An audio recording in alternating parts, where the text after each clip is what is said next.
I think what's really interesting, and I go through this a lot because we have access to all CDC's COVID-19 data.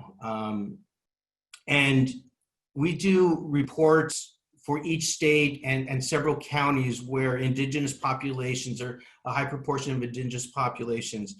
And the interesting thing that I see when we look at the data, when we start analyzing it, is the level of missingness on race and ethnicity in these data sets. And so it's so hard to actually do any type of assessments. I mean, I have some states that all the data that they have provided have no data on race and ethnicity at all. So states like Montana, where there's a high indigenous population, that data does not exist. So I can't really do any of the analyses or assessments regarding COVID-19 and the impact that it has on American Indian, Alaska Native communities in the state of Washington.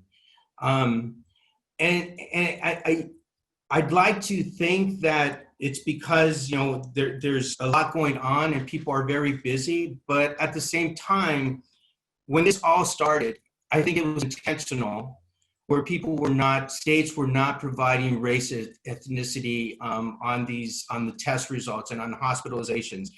And our office was like, why isn't this being provided? I mean, this is so important because I can tell you right now, based off of what we know, based off of what the individuals that are impacted greatly and outcomes are really poor with certain chronic disease conditions, are those conditions that are impacting communities of color. Those are the conditions that we see high levels in.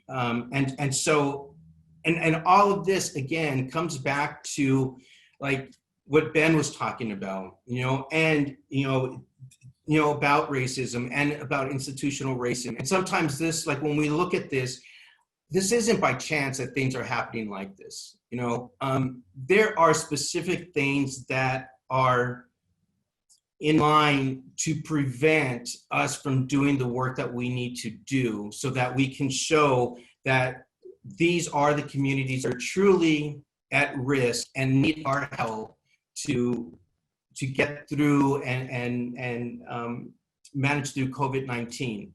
And you can look at all the different risk factors and behaviors and what have you, and all of that information is literally missing. Now, if I go and I look at data from these various states and I look at white non-Hispanic data, that data is present.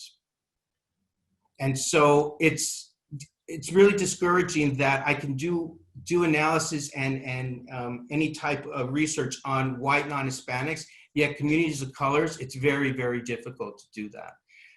So I think that for me, that's one of the things that I think we need to keep on pushing as universities, our organizations, community partners, hospitals, state health department, local health jurisdictions, that it is so important that we provide racial and ethnic data on the information that is being collected. Because without that, we will not understand the true implications that this disease has on communities of color.